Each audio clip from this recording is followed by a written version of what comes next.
273 million. That's how many times the gym hashtag has been used on Instagram alone. With so many posts and information, it's easy to see how anyone could get overwhelmed or follow misleading fitness advice. Unfortunately, I made a lot of mistakes at the beginning of my journey. Now, there's a common mistakes like getting enough protein, hitting your calories and training consistently, but there are some gym mistakes that are small to spot yet have drastic impacts on building muscle. These subtle changes completely transformed my physique to where it is now. So let me share with you my 5 biggest gym mistakes and how to overcome them.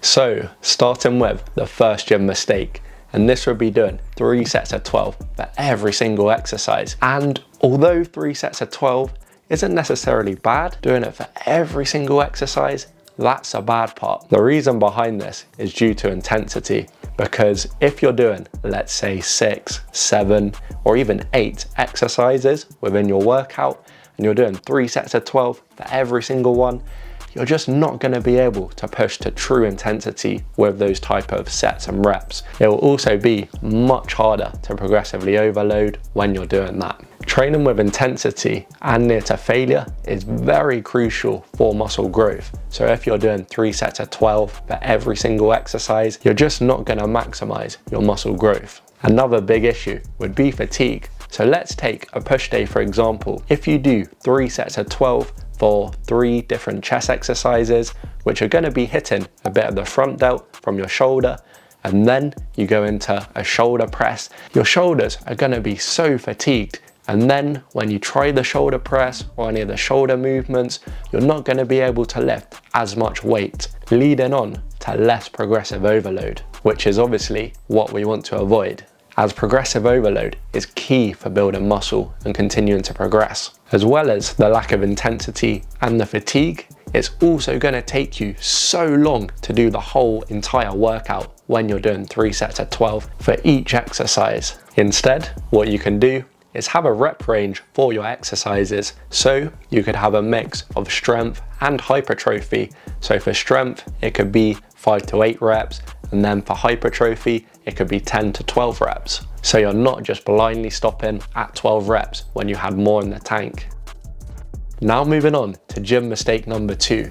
And this would be not doing a warm-up set. And before in the past, I used to be so keen to just go to the gym and do my exercises, and I wouldn't do any warm-up whatsoever.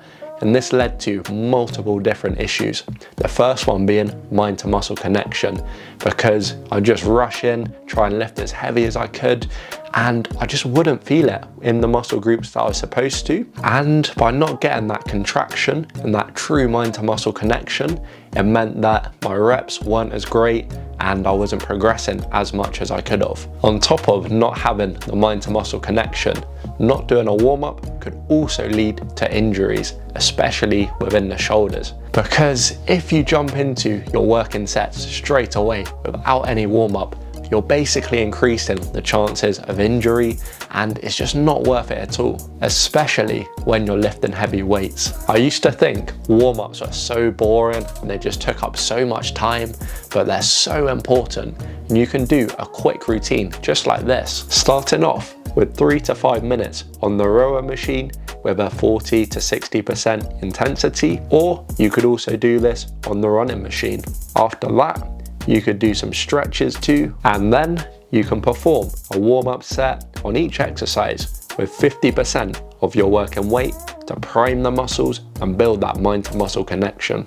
Gym mistake number 3, and this would be cutting fats out of my diet. I know this sounds a little crazy, but when I was younger, I was so susceptible to all of the marketing campaigns which are telling people about low fat and how fat is so bad for you. And although some fat is bad for you, there's a lot of fats which are really good for you. So the healthy fats. This is things like peanut butter, fatty fish, olive oil, avocado. These fats are actually super helpful and very important for your fitness journey. Fats play a big role in testosterone levels, and testosterone is key for increasing muscle mass, better moods, energy, and so much more. And when I first started my journey, I always used to choose low-fat meat, low-fat yogurt, low-fat everything, and I was getting next to no fat. And although this was detrimental to my testosterone levels, it also meant that I had to eat loads and loads of high volume carbs, so lots and lots of rice and pasta. And these carbs aren't bad, but when you're trying to bulk and when you're trying to gain weight, trying to eat so many carbs like that just makes a whole bulking experience way harder and way longer than it needs to be, as my appetite was super low and I always felt bloated and lethargic from trying to have so many carbs. Try to include a good amount of healthy fat in your diet, and when you're bulking, things like olive oil and peanut butter can be a cheat code for easy calories, with 125 calories for a little tablespoon like this. Gym mistake number 4, ego lifting. And this is quite a common term, so you've probably heard of it, but it's basically when you're lifting way heavier weight than you should be and your form is suffering as a consequence. So you might be thinking more weight, more gains, but that's not the case when your form is so bad.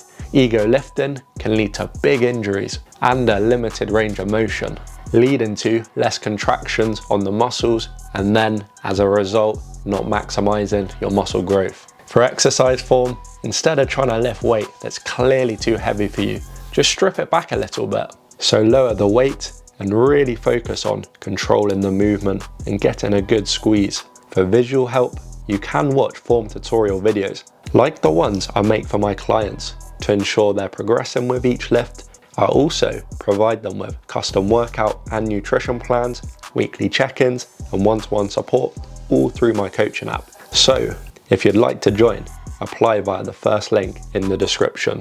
Aside from form videos, you can correct your lifts in the mirror during your workouts, or you can record yourself in the gym by placing your phone down on a self-timer, and then you can watch it back and analyze it. Okay, so coming on to the last gym mistake, and this was not meal prepping. I used to constantly cook every single day, and I'd be cooking around 4 or 5 different meals, and this just added on so much time. Tupperware boxes in particular made my whole journey so much easier. One thing I like to do is set meals for the week, so 2 different options for each meal, like breakfast, lunch, dinner, because this keeps it simple and makes the cooking process a lot quicker. For example, on my lunch options, I have spaghetti bolognese or chicken and rice, so I can cook 3 lots of chicken and 4 lots of mince at the same time. And then after that, I can cook the same quantities for the pasta and rice and everything else. Meaning that in just 40 minutes, I prepared all 7 of my lunchtime meals for that week. And I can just store this in Tupperware and place it in the fridge and freezer. This saves a ridiculous amount of time and makes the whole nutrition aspect of the training and of the fitness so much easier. So yeah, that comes to the end of the video. And if you wanted to see 3 high calorie, high protein bulking snacks, which you can cook within 15 to 20 minutes, you can click on this video right here while I go through the whole tutorials of how to cook them.